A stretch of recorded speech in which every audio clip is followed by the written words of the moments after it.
Hi, in this video, I'm going to be talking about sampling distribution, specifically an overview of what it is, and second of all, why bother? So,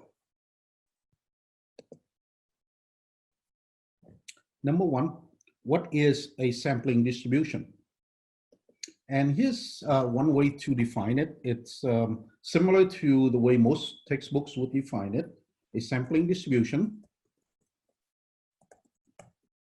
is, well, first of all, it is a distribution. And the question is, what is the distribution of?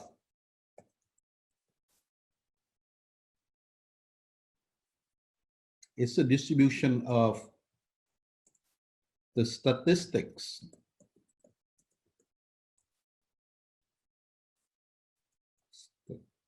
Statistics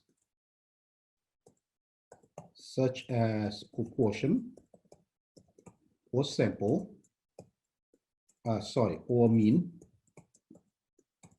of all samples.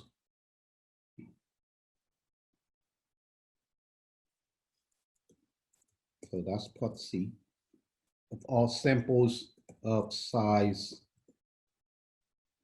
n.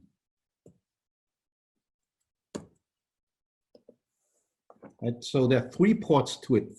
First of all, it's a distribution because it's sampling distribution. And second of all, it's a special kind of distribution, a specific kind of distribution. And that's where the word sampling comes in. And that is, we collect all the possible sample statistics out of the samples of size n.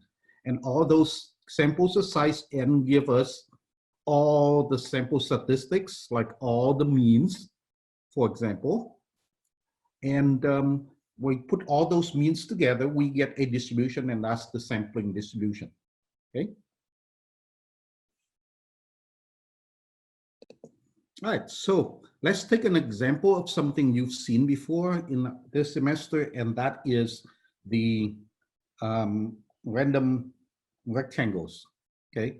And at the beginning of the semester, you're given this population, and then you take a random sample from it, First, you take a subjective sample, and then etc. But you take a samples of size n, and right now we're going to do size 10, and then you calculate the mean of that sample. So we're going to do it again. We're going to take a samples of size 10. So for example, I will take these. I take this one, 1, 2, 3, 4, 5, 6, 7, 8, 9, 10. Okay, so this is our sample.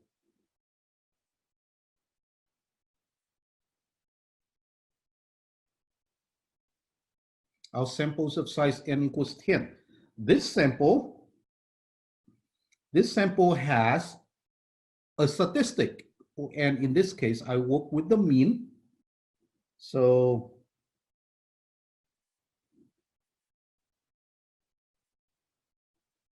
the sample statistic, the sample mean is x bar equals, well, let's add these numbers together, 1 plus 5 plus 1 plus, and this is 9 plus 10 plus 1 plus 4 plus, looks like 16 plus 4, 1, 2, 3, 4, 5, 6, 18, plus 18, and divide by 10.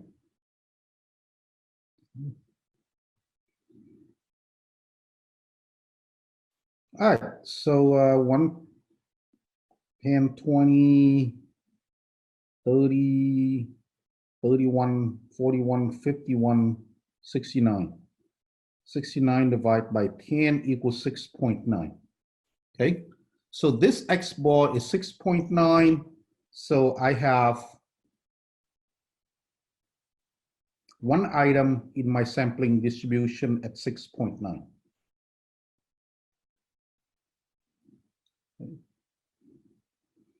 So that's just one sample with one statistic and one item on the sampling distribution. Let's go back to the definition again.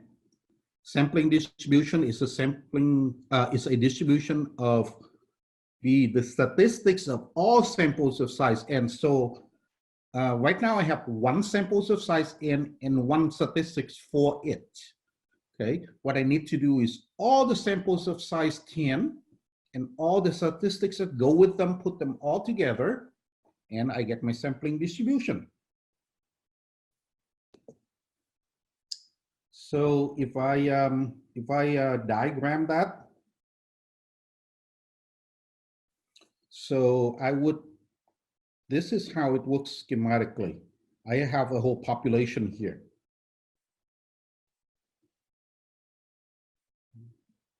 I pick out a sample of size n equals 10. This sample gives me an X bar, and I put that X bar on the axis of X bar. That's just one sample. And then I do it again. Another samples of size 10 gets me an X bar, and I put it on here somewhere. And then I pick another sample, another X bar, and I put it on the diagram. I put another X bar, and it goes on here. And the next one may go here, the next one may go here, the next one may go here and here, etc. until I'm done, right? So this is the graph of all the possible X bars. So it's similar to when you finish your first project of the semester, and I sort of put them all together into a big histogram with all your averages. All right, so let's do it a lot of times.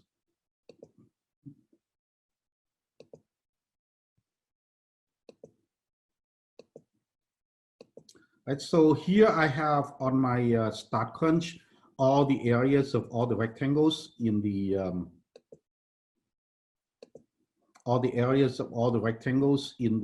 random rectangle sheet. So you can see that I have 100 rectangles and all the areas are listed. So for example, rectangle number 100 has area 12 and rectangle number 1 has area 1, etc. Right? So I am going to take the sampling distribution of this. So I select data from the areas.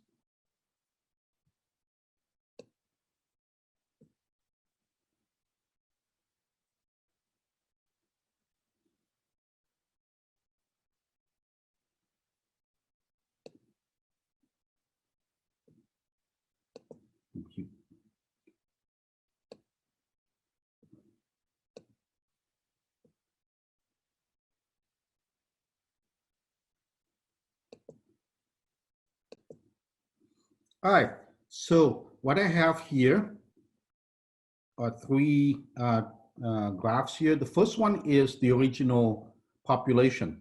Okay, the top one is regional population. You can see that whole bunch of little rectangles of size 1, and it's sort of like, it's not bell-shaped, it's just has a mode here and a couple more modes elsewhere. So it's just a bunch of random rectangles, exactly what it's called. Okay, all right. And this one shows that the mean of this population is 7.34. The unadjusted standard deviation is this, because that's a population. So on this software, on StartCrunch, the word unadjusted standard deviation stands for population standard deviation. And when they just say standard deviation by itself, they mean sample standard deviation.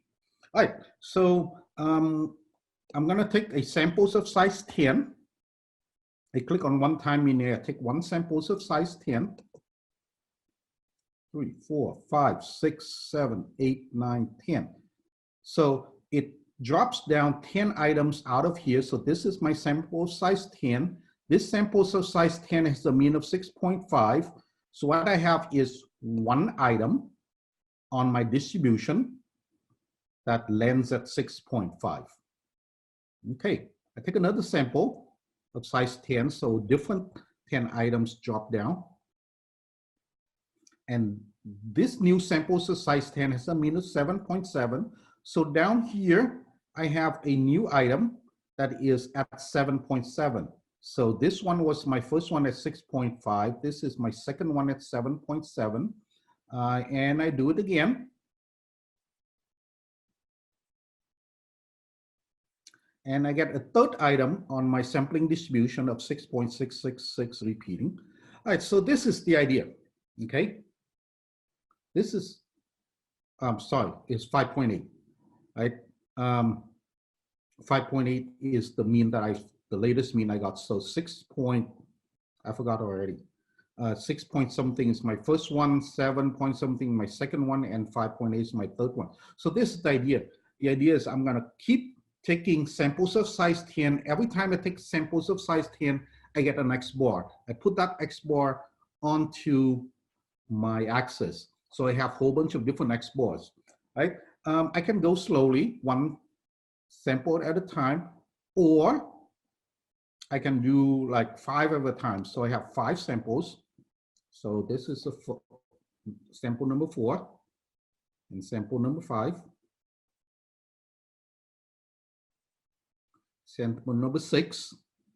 Each sample gets me a green box, right? Because each sample gets me an X bar, and all the green box got put on the axis.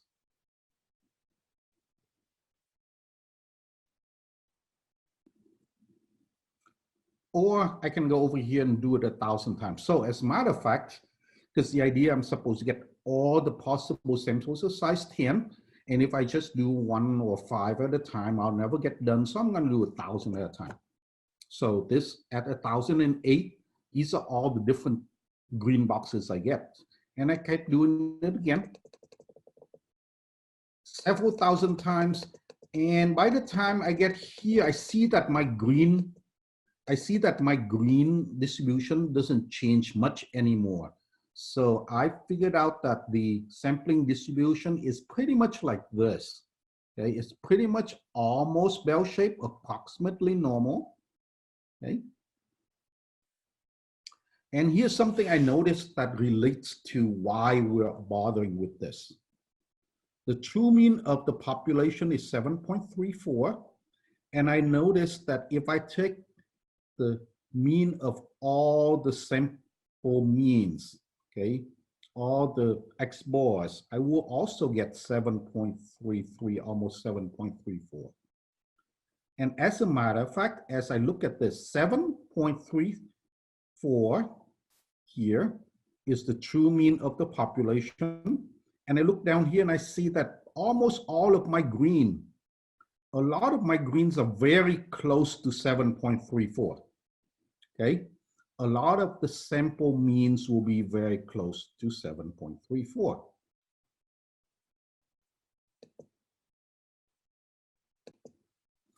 So that brings up my second question is, why sampling distribution? Okay. And the answer is this. Suppose I don't know anything about the population. I don't know anything about the population. I take a samples of size 10 from it, okay? And I get 6.9. And I'm like, well, the sample mean is 6.9, but I hope that it's close to the population mean, but do I know that? Do I know that it's close to the sample mean? Okay. So that's why I do sampling distribution. I go, you know what? Let's imagine, let's pretend that we do know what the population is. Okay. Let's pretend we do know what the population is. And let's go and take a look at how close all the sample means are from the population mean. Okay, and we see that, yeah, a lot of the sample means are close to the population mean. So when I do take a sample mean and I get 6.9, I can be pretty confident that the sample mean is somewhere near the population mean.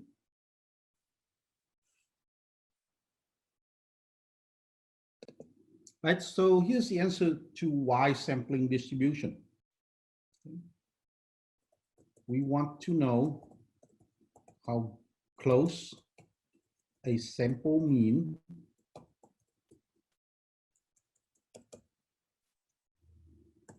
is to the population mean. So we work backward.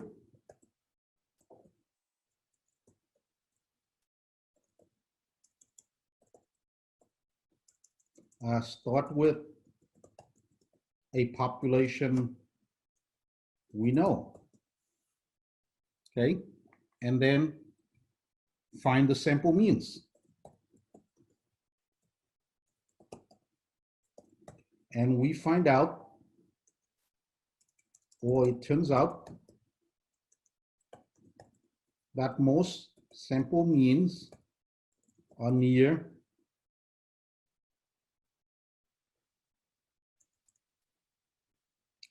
the population mean.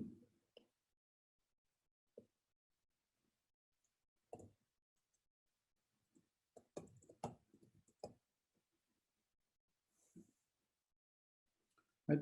So what that says, and what that tells us is if we do take a sample mean, it will be close to the population mean. Right, in fact, let's do this again. We have this population of all the areas of the random rectangles. We take samples of size 10 and we find out that the vast majority of samples of size 10 have mean that are somewhere between, looks like right here in the green, looks like this is around 4, from between 4 to 11. So it's kind of close to 7.34, which is the true mean of the population. But yeah, a big chunk of them are very close, but there are some that are kind of far away. Okay, so can we do better than this? And in statistics, there's something that is like a truism, and that is bigger sample is always better than smaller samples. Okay. Always. So let's say that we take, now instead of taking samples of size 10, we're gonna take samples of size 30. So remember, right now when we take sample size 10, the vast majority of all our sample means are between 4 and 11 approximately, right? The majority is between 6 and 9 or something, very close 7. But so there's still quite a few that are outside of that, and it goes to about from 4 to 11. We're gonna make our sample size bigger. And if we take just one, then we get one green box. Take another one, get another green. We take several thousand. Then check this out. The vast majority, almost all of the greens are between about 5 to 10. Okay, not too many go outside of that, and they're all centered around 7.34, which is the true mean of this.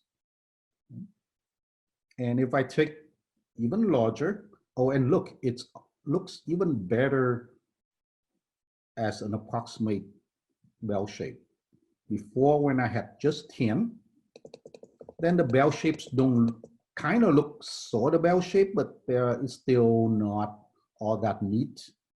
Okay, I go to 30. I take several samples, each of size 30. And I have, first of all, a shape that looks more bell shape. And second of all, that the mean of the bell shape is very close to the true mean of the population. The vast majority of samples will have,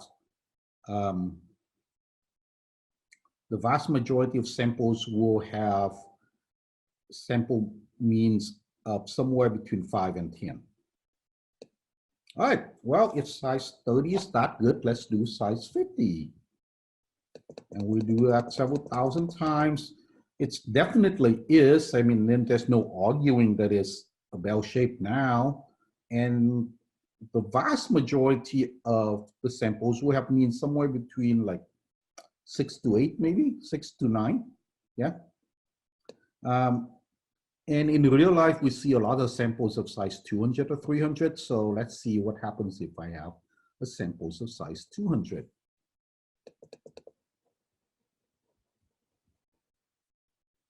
Oh, look at this. It's a very narrow bell shape, and everything is within, looks like between 7.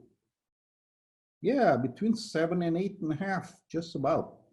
So the center of it is 7.34, 7.3358, very close, 734, 734. So that's why we do sampling distribution, so we can analyze how good it is if we don't know anything about the population at all, but we take a samples of size 200, then that means that we take one of these green, right? And one of these greens will be very close. They're all very close to 7.34. So our sample mean will be very close to our population mean. The center of all the sample means is at the population mean.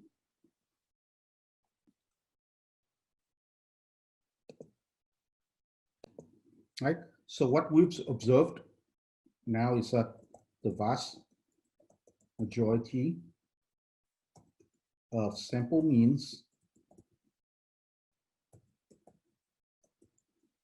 will be very close to the population mean if n is large.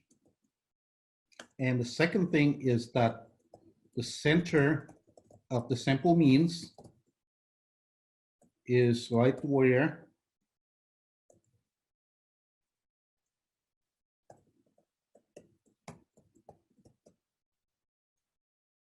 the population mean is. So this tells us that sample mean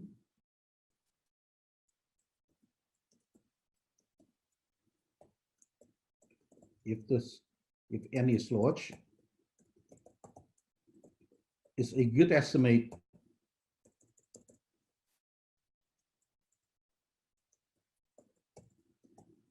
of the population mean.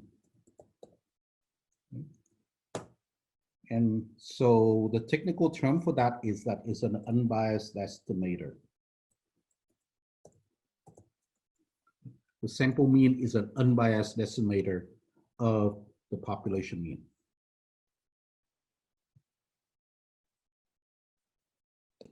Right? So we can also do the same thing with a proportion. We can have a population of, for example, of marbles that are either green or red, and we don't know what the population proportion is.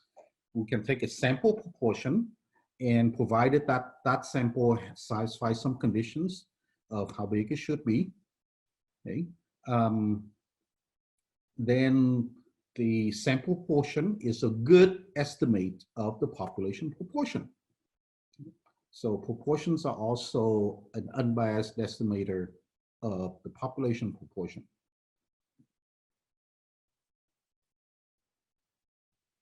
Right? So, so the answer to the two questions are, number one, what are sampling distribution? It's a distribution of all the sample statistics, whichever statistics we happen to be looking at. Okay, and in this class, we'll be looking at proportion and mean only. Okay, if you look at your book or if you look on the internet, you find out that people work with a lot of other kind of statistics too. And what it turns out is that proportion and mean are unbiased estimator. Variance is also an unbiased estimator. but you will also find out as you look around the internet, if you research this thing, you find out that median is not an unbiased estimator. A sample median is not a good estimate of the population median.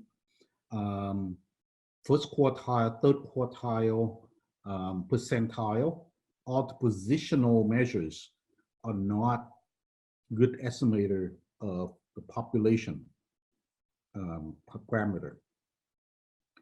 And the standard deviation is kind of special case. The variance, the sample variance is a good estimator of the population variance. A sample standard deviation in theory is not a good estimator of the population's standard deviation, but it's close enough. It's close enough that we sort of shrug and we use it under certain conditions. Okay? But in this class, we only do mean and proportion, and those two are definitely unbiased estimator. So those are the two we concentrate on. Okay, and that's the reason, that's the answer to the second question as to why, and why is we study the sampling distribution so we can decide whether or not it's a good idea to use sample statistic to estimate population parameter. All right, okay, bye.